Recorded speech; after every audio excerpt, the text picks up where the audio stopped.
नमस्कार दोस्तों, crime story channel पर मैं राजेश आपका स्वागत करता हूं।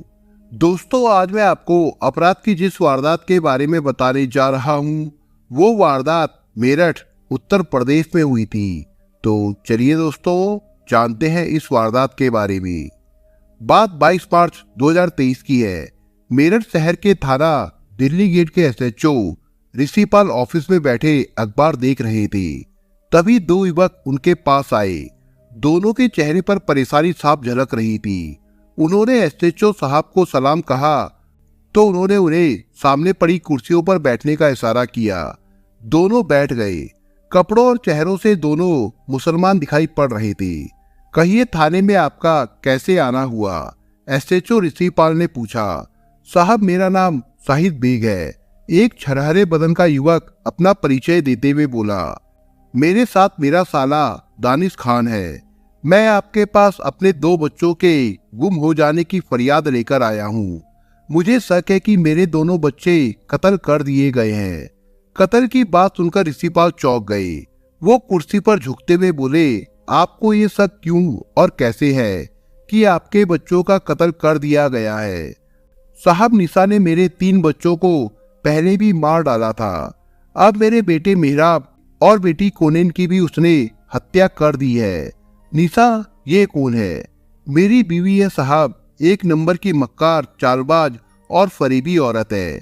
ढोंगी तांत्रिक का लबादा उड़कर वो लोगों को बेवकूफ बना रही है। तंत्र मंत्र के नाम पर उसने अपनी 5 औलादों की बलि चढ़ा दी है। मेरे बच्चे परसों शाम से गायब है। मामला काफी संगीन नजर आ रहा था। एसएचओ के चेहरे पर गंभीरता फैल गई। उन्होंने शाहिद बेग के चेहरे को ध्यान से देखा।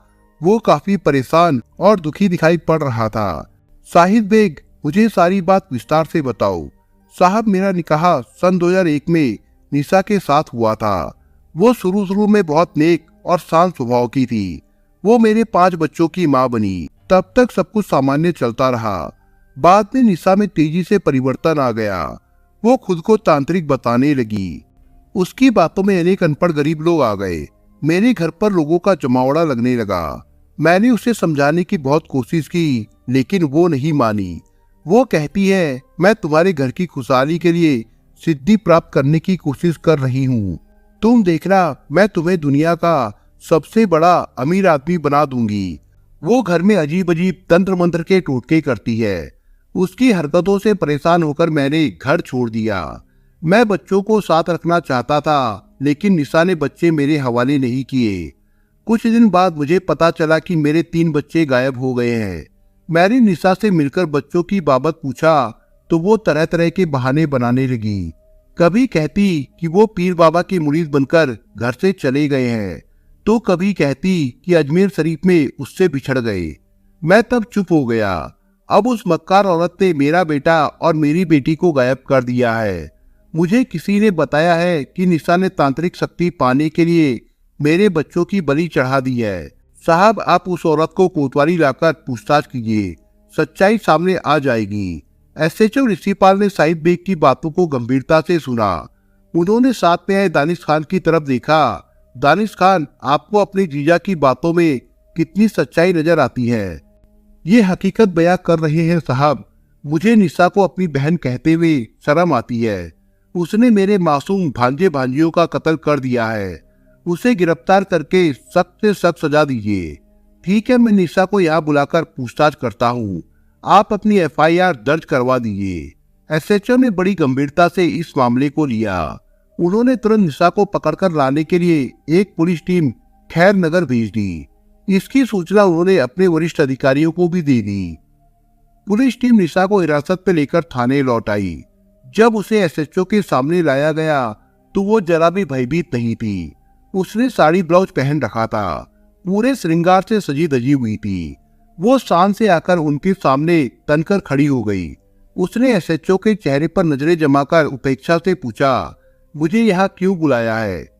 आप जानते नहीं मैं कौन हूँ? एसएचओ उसकी बेबाकी पर चौंके। वो इतनी बेफिक्री से बातें किसके दम पर कर रही है, ये जानना जरूरी था। लेकिन उससे पहले वो उससे उसके बच्चों के विषय में जान लेना चाहते थे। उन्होंने उसे घूरते हुए पूछा, तेरा बेटा मेहराब और बेटी कोनन कहाँ है? उन दोनों को तो मैंने खैर नगर की सलामती के लिए कुर्बान कर दिया है। निशा उसी लापरवाही भरे अंदाज में बोली जिस प्रकार युद्ध में अमन शांति के लिए मोगयाल राजा ने अपने बच्चों का सिर कलम कर दिया था, उसी तर्ज पर मैंने भी खैर नगर में अमन के लिए अपने दोनों बच्चों की कुर्बानी दी है। यदि मैं ऐसा नहीं करती तो पूरा खैर नगर तबाह और बर्बाद हो जाता, वहां लाशों का ढेर लग जाता, वो बोली। एसएचओ ऋषिपाल ऊपर से नीचे तक हिल गए। एक माँ अपने जिगर के टुकड़ों को अपने हाथों से हलाल कर सकती है, वो सपने में भी नहीं सोच सकते थे। ये औरत बड़ी बेशर्मी से अपना गुनाह खैर नगर में अमन लाने के नाम पर थोप रही है। या तो ये अपना दिमागी संतुलन खो चुकी है या फिर जरूरत से ज्यादा शातिर और मक्कार है। कुछ सोचकर उन्होंने पास में खड़ी महिला सिपाही से कहा, मुझे लगता है इसका दिमागी पेच ढीला हो गया है, जरा इसका दिमाग दुरुस्त तो करो। महिला सिपाही एसएचओ साहब का इशारा समझ गई। एसएचओ उठकर बाहर आ गए। वो उस कक्ष में आ गए जहां उन्होंने शाहिद बेग और उसके साले दानिश खान को बिठाया हुआ था। वे दोनों ऋषिपाल को देखकर खड़े हो गए। आप लोग सही कह रहे थे, ऋषिपाल गंभीर स्वर में बोले। निशा तुम्हारे दोनों बच्चों की बलि चढ़ा चुकी है। उसने बताया है कि खैर नगर को तबाह होने से बचाने के लिए उसने दोनों बच्चों की कुर्बानी दी है। हकीकत उगलवाने के लिए उससे पूछताछ चल रही है। शाहिद और दानिश खान बच्चों के कत्ल की पुष्टि हो जाने पर सख्ते में आ गए। शाहिद खान फूट फूट कर रोने लगा। एसएचओ ने उसे कहा, निशा की सरकारी खातिरदारी चल रही है, अभी वो बता देगी कि बच्चे कत्ल किए गए हैं तो उनकी लाश कहाँ है। 10 मिनट बाद वो शाहिद और दानिश खान को साथ लेकर उसी कमरे में आ गए जहां निशा से पूछताछ की जा रही थी। निशा पूरी तरह से टूट गई थी। वो चीखते हुए कह रही थी, रुक जाइए, मुझे मत मारिए, मैं सब बता दूंगी। ऋषिपाल ने महिला कांस्टेबल को हाथ रोकने का इशारा किया और निशा को घूरते हुए पूछा, बोलो तुमने दोनों बच्चों का क्या किया? मैंने उन दोनों को अपनी जिंदगी से दूर करने के लिए अपने प्रेमी सऊद फौजी, आरिफ कौसर, मुसर्रत बेगम और उसके बेटे साद को अमन चैन के नाम पर उकसाया। उन लोगों ने दोनों बच्चों मेराब और पूनम को पहले रजाई गद्दे रखने वाले संदूक में हाथ पांव बांधकर बंद कर दिया। 2 घंटे तक बंद रखने के बाद भी उनके प्राण नहीं निकले तो सऊद फौजी ने दोनों को जहर के इंजेक्शन लगा दिए। इससे छोटी बेटी कोनन तो मर गई, मेराब नहीं मरा। तब उसका गला घुटा गया। वो मर गया तो हम दोनों ने उनकी लाशों को गंग नहर में बहा दिया। तू मां नहीं, मां के नाम पर कलंक है। तूने मेरे 5 बच्चों की अंधविश्वास में हत्या की है, तुझे फांसी होनी चाहिए। शाहिद भी गुस्से से चीख पड़ा। एसएचओ ने उसे शांत करवाकर बाहर भेज दिया। उन्होंने मां द्वारा अंधविश्वास में 2 बच्चों की हत्या करने की सूचना एसएसपी रोहित सिंह सजवाड़, एसपी पीयूष सिंह और सीओ अमित राय को दे दी तो ये तीनों पुलिस अधिकारी भी थाने पहुंच गए। पुलिस निशा को साथ लेकर गंग नहर पहुंच गई। शाहिद और दानिश खान भी साथ में थे तथा कथित तांत्रिक निशा उन्हें उस स्थान पर ले गई जहां लाशें फेंकी गई थी। गंग नहर में गोताखोरों को उतारा गया। काफी तलाश करने के बाद 11 साल के लड़के मेहराब की लाश मिल गई। लड़की कोनन की लाश काफी ढूंढने पर भी नहीं मिली, शायद वो बहकर कहीं दूर चली गई थी। मेहराब की लाश पानी में पड़े होने के कारण काफी फूल गई थी। आवश्यक कार्रवाई निपटाने के बाद मेहराब की लाश को पोस्टमार्टम के लिए जिला अस्पताल भिजवा दिया गया। एसएसपी रोहित सिंह सजवाड़ ने बच्चों की हत्या करने वाले बाकी हत्यारों को पकड़ने के लिए पुलिस की 2 टीमें बना दी। इसका नेतृत्व कोतवाली सीओ अमित राय को सौंपा गया।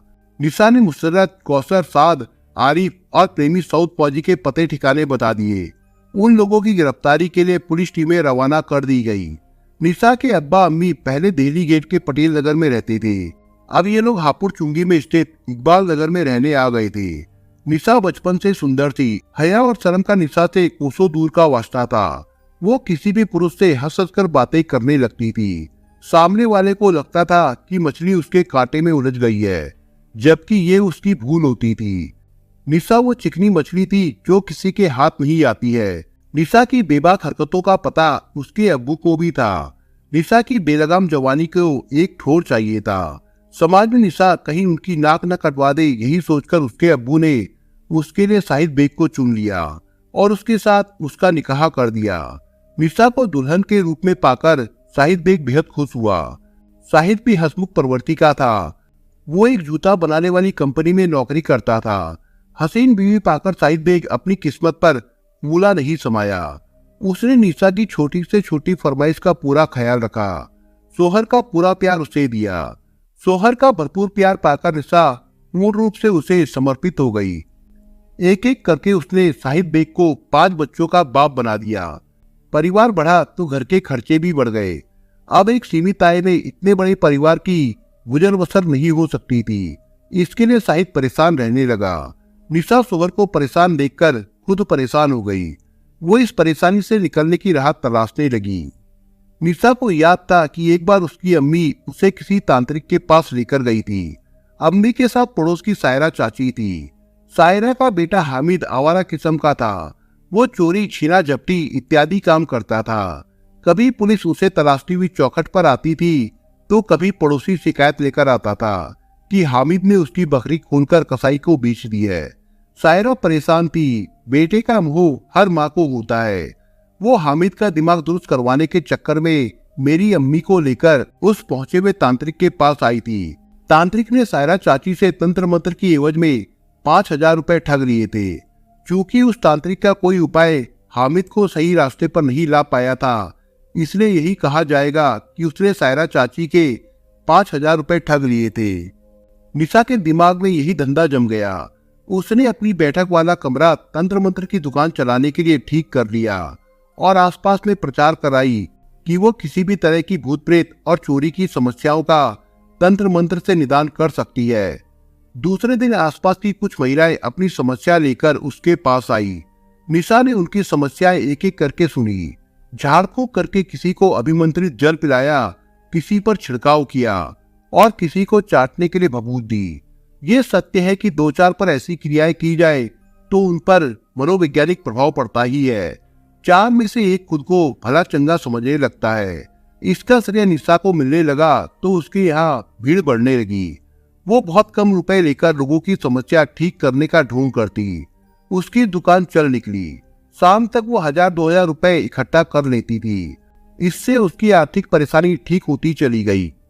निशा की पूरी कोशिश होती थी कि शाहिद के जाने और आने के बीच ही उसका तंत्र मंत्र का धंधा सिमट जाए, लेकिन उसके तंत्र मंत्र का प्रचार इतना फैल गया था कि कुछ महिलाएं अपनी समस्या लेकर रात 9-10 बजे तक उसका दरवाजा खटखटाने लगी। तो शाहिद को इससे परेशानी होने लगी, लेकिन घर में पैसा आ रहा था, इसलिए वो मन मारकर चुप रह गया।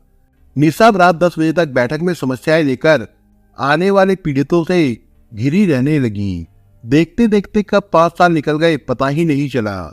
इन सालों में निशा तंत्र मंत्र के काम में इतनी गहराई से डूब गई कि रात दिन उसका दिलो दिमाग तंत्र मंत्र के विषय में ही सोचता रहता था। अब निशा ने अपने शोहर शाहिद पर ध्यान देना लगभग बंद कर दिया था। पत्नी की बेरुखी से शाहिद खुद को तन्हा महसूस करने लगा था। वो गुमसुम और उदास रहने लगा। काम पर जाना और घर पर आकर जो कुछ पका मिलता वो खाकर सो जाना ही उसकी दिनचर्या बन गई थी। इसी बीच एक ऐसी घटना घट गई जिसने शाहिद बेग को पूरी तरह से तोड़कर रख दिया। उसके 3 बच्चे घर के बाहर से गायब हो गए। शाहिद ने अपने साले दानिश खान के साथ उन बच्चों की बहुत तलाश की। पुलिस में रिपोर्ट भी लिखवाई, लेकिन बच्चे नहीं मिले। उन्हें जमीन निकल गई या आसमान खा गया, किसी को भी कुछ समझ में नहीं आया। समय गुजरने लगा। बच्चों की लापता होने का निशा पर कोई प्रभाव नहीं पड़ा। वो पहले की तरह पूरे जुनून में डूबी अपनी तंत्र विद्या की दुकान चलाती रही। एक दिन उसकी पड़ोस में रहने वाली मुसर्रत का शोहर कोरोना काल में बीमारी से ग्रस्त होकर चारपाई से लग गया। मुसर्रत ने निशा से अपने शोहर को ठीक कराने का उपाय पूछा तो निशा ने गहरी सांस छोड़ते हुए गंभीर स्वर में कहा, मुसर्रत, अब तेरा शोहर ठीक नहीं होगा, तू बेवा हो जाएगी। इतना सुनते ही मुसर्रत को लगा कि वो गिर पड़ेगी। उसने जल्दी से दीवार पकड़ ली और थके कदमों से घर लौट आई। तीसरे दिन ही उसके शोहर की मौत हो गई। निशा की भविष्यवाणी सटीक थी। इसके बाद तो निशा को सब सिद्ध तांत्रिक का दर्जा देने लगे। दूसरी सटीक भविष्यवाणी तो हैरान करने वाली थी। मुसर्रत अपनी बेटी का निकाह करने वाली थी। निशा ने उसे पहले ही चेता दिया, मुसर्रत, तू बेटी का निकाह मत कर, तेरी बेटी का कुछ ही दिन में तलाक हो जाएगा। मुसर्रत ने इस पर ध्यान नहीं दिया। उसने बेटी का निकाह कर दिया। ताज्जुब, थोड़े ही दिनों में मुसर्रत की बेटी को उसके शौहर ने तलाक दे दिया और बेटी मायके में आकर बैठ गई। मुसर्रत के लिए निशा द्वारा दी गई दोनों भविष्यवाणियां हालांकि दुखदायी थी, लेकिन वो बिल्कुल सही साबित हुई थी, इसलिए वो निशा की मुरीद बन गई। उसका बेटा साद भी निशा का मुरीद बन गया। निशा खुद को अब बहुत ऊंची तांत्रिक समझने लगी थी। उस पर पैसा बरस रहा था, लेकिन घर में शौहर और बच्चे से वो दूर होती जा रही थी। उन्हीं दिनों उसकी जिंदगी में सऊद फैजी ने कदम रखा। वो पार्षद रह चुका था। उसे 36 साल की निशा की देह में ऐसी कशिश दिखाई दी कि वो उसके घर के चक्कर काटने लगा। रोज रोज आने से निशा का झुकाव उसकी ओर होने लगा। वो सऊद फैजी के प्रेम में उलझ गई। सऊद फैजी जवान था और जोशीला भी था। एक दिन एकांत में उसने निशा को बाहुपास में जकड़ लिया। निशा ने कोई विरोध नहीं किया। उसने अपने आप को सऊद फैजी की बाहों में सौंप दिया। निशा को पहली बार परपुरुष से शारीरिक सुख मिला था। सऊद फैजी उसके शौहर साहिद से ज्यादा दमदार था, इसलिए वो सऊद फैजी की दीवानी हो गई। सऊद फैजी पार्षद रह चुका था। उसने बेधड़क निशा के घर में डेरा डाल दिया। एक प्रकार से निशा उसकी बीवी बन गई और सऊद फैजी उसका शौहर। साहिद बेग को यह सहन नहीं हुआ। उसे मोहल्ले में बेइज्जती महसूस होने लगी, तो उसने अपना घर छोड़कर अलग रहने का मन बना लिया। जाते समय उसने निशा से अपने बेटे मेराब और बेटी कोनेन को साथ ले जाने की बात कही, तो निशा भड़क गई। साहिद, ये बच्चे मैंने अपनी कोख में 9 महीने रखकर खून से सींचे हैं। इन पर तुम्हारा उतना अधिकार नहीं है जितना मेरा है। मैं ये बच्चे तुम्हें हरगिज नहीं दूंगी। साहिद निराश होकर अपने साले दानिश के पास रहने चला गया। दानिश खान अपनी बहन निशा की करतूत से अनजान नहीं था। वो जानता था साहिद नेक और शरीफ इंसान है। उसे साहिद के साथ निशा की ज्यादतियों पर गुस्सा आया, तो उसने निशा को जाकर खरी खोटी सुनाई। लेकिन निशा को अब अपनी जिंदगी में किसी का भी दखल पसंद नहीं था। उसने भाई दानिश को भी झाड़कर भगा दिया। इसके बाद निशा खुलकर सऊद फैजी के साथ रहने लगी थी। कुछ दिनों बाद निशा को अपने दोनों बच्चे भी काल नजर आने लगे थे, जो अब उसकी मौज मस्ती में रुकावट बनने लगे थे। उनके रहते वो खुलकर सऊद की बाहों में नहीं झूल सकती थी। उसने दोनों बच्चों को रास्ते से हटाने के लिए एक दिन मुसर्रत से कहा, मुसर्रत, मुझे ख्वाब में दिखाई दिया है कि खैर नगर में भयंकर तबाही आने वाली है। खैर नगर में लाशों का अंबार लग जाएगा। मैं यहाँ अमन कायम रखने के लिए अपने बच्चों की कुर्बानी देना चाहती हूँ। आप अपने बच्चों की कुर्बानी देंगी? ये तो बहुत कठोर फैसला है आपका। मुसर्रत चौंक कर बोली, खैर नगर की सलामती मेरे बच्चों से ज्यादा जरूरी है मुसर्रत। तुम्हें मेरा साथ देना होगा। नहीं दोगी तो आने वाले जलजले में तुम्हारा बेटा साद सबसे पहले मारा जाएगा। मैं आपका साथ दूंगी। मुसर्रत घबराकर जल्दी से बोली, मेरा बेटा भी साथ देगा। आप सऊद भाईजान को, मेरी देवरानी कौसर और आरिफ को भी इस नेक काम में शामिल करने के लिए मना ले। निशा ने सऊद फैजी, कौसर और आरिफ को इस कुर्बानी के लिए तैयार कर दिया और इन जल्लादों ने निशा के सामने ही उसके बेटे मेराब और बेटी कोनेन की हत्या कर दी, जिसका निशा ने कोतवाली में बयान करके अपना गुनाह कबूल कर लिया था। कातिल मां निशा के द्वारा बताए पते पर दबिश देकर पुलिस ने मुसर्रत, साद, कौसर और आरिफ को गिरफ्तार कर लिया। सऊद फैजी फरार हो गया था। सीओ अमित राय ने उसे पकड़ने के लिए उसके परिजनों को उठवाकर कोतवाली में बिठा लिया, तो मजबूर होकर सऊद फैजी ने सरेंडर कर दिया। इनके खिलाफ धारा 302 और 120B का मुकदमा दर्ज किया गया। इसके बाद इन्हें कोर्ट में पेश किया गया, जहां से इन लोगों को जेल भेज दिया गया था। साहिद बेग के बेटे का शव रोहाना थाना क्षेत्र के पूठरवास के पास गंग नहर से निकाला गया था। वहीं पर गोताखोरों ने दूसरे दिन कोनेन की तलाश की, तो उसका शव भी मिल गया। उसे भी पोस्टमार्टम के लिए भिजवा दिया गया। दोनों बच्चों का पोस्टमार्टम हो गया, तो उनके शव उनके पिता साहिद बेग को सौंप दिए गए। साहिद बेग ने अपने जिगर के टुकड़ों को सपुर्दे खाक किया, तो वो फूट फूट कर रो रहा था। दानिश खान उसके पीछे खड़ा था। उसकी आंखें भी भीगी हुई थी। वो चाहता था कि इन बच्चों की कातिल मां निशा और उसके प्रेमी सऊद फौजी को कानून फांसी की सजा दे। पुलिस साहिद बेग के तीनों बच्चों के लापता होने की जांच कर रही थी। पुलिस को संदेह है कि निशा ने उन तीनों की भी हत्या कर दी है। दोस्तों, आप अगर चैनल पर नए हो तो आप चैनल को सब्सक्राइब करने के साथ कमेंट बॉक्स में इस कहानी के बारे में अपने विचार जरूर लिखिएगा। मिलता हूं एक नई कहानी के साथ। तब तक के लिए अपना ख्याल रखिएगा। धन्यवाद।